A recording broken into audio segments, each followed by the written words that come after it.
Andu matanyihire 6 ni marakuire hwayo wa ira na angi 7 marahonia nguraro thibitari itiganite kaunti-ini ya Narok thutha wa ngari muthemba wa Toyota Sienta na Subaru Forester kuguthana kiongo gwa kiongo itura-ini ria Siranga barabara-ini nene ya Narok guthie Murot. Kwa bahati ya Mungu akaniambia tena nirudi nyuma, wale walikuwa mbele mahali hata nilikuwa mimi mwenyewe nikae hawangeweza kupona, lakini kwa mapenzi yake Mwenyezi Mungu mimi nikarudi nyuma. Tukarudi nyuma na huyo ndugu yangu mwingine anaitwa George Nguruma. So wakati tulikuwa kwenye gari ilikuwa kwa speed, hiyo gari aina ya Sienta ilikuwa inafuata lori nyuma.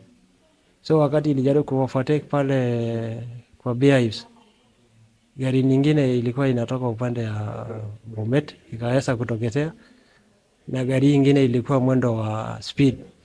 Hii gari ambayo tulikuwa ndani, gari ya Sienta. We received the patients at around 11 p.m. and they were 8 patients and 2 of them were bleeding. We tried to stabilize them. Most of them needed x-rays. Kuringana na OCPD wa gicigo giki John Momanyi augite ngari muthemba wa Subaru Forester irahetukaga ngari irari mbere yake atanacemania na ngari muthemba wa Toyota Sienta kuria maraguthanira kiongo gwa kiongo na andu 6 marakua hau. We had a fatal road accident that is along Narok Bomet Road at a place called Siranga.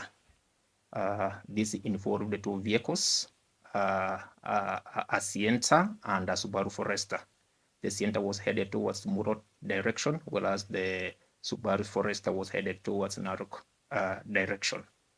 As a result of the accident, unfortunately, we lost 6 lives, and we had 11 passengers, that is inclusive 2 juveniles who were rushed to various hospitals within Narok County, and the bodies of the 6 deceased were taken to Narok County Referral Mortuary. Mĩĩrĩ ya 6 acio nĩ iratwarirwo mortuary-inĩ wa Narok Referral Hospital yetereire ũthuthuria makiria. Gũkũ Momanyi akĩũria atwarithia ngari hamwe na atwarithia bodaboda gũkorwo marĩ ritho mũno makiria rĩrĩ kũraura. What I want to advise our drivers is that they need to exercise caution, especially this time when the weather, we are experiencing rain, heavy rains around this place that sometimes affects the visibility, and especially at night. They must exercise a lot of caution when driving. Ngĩribotera Inooro TV, njĩtagwo Maina wa Kĩhara.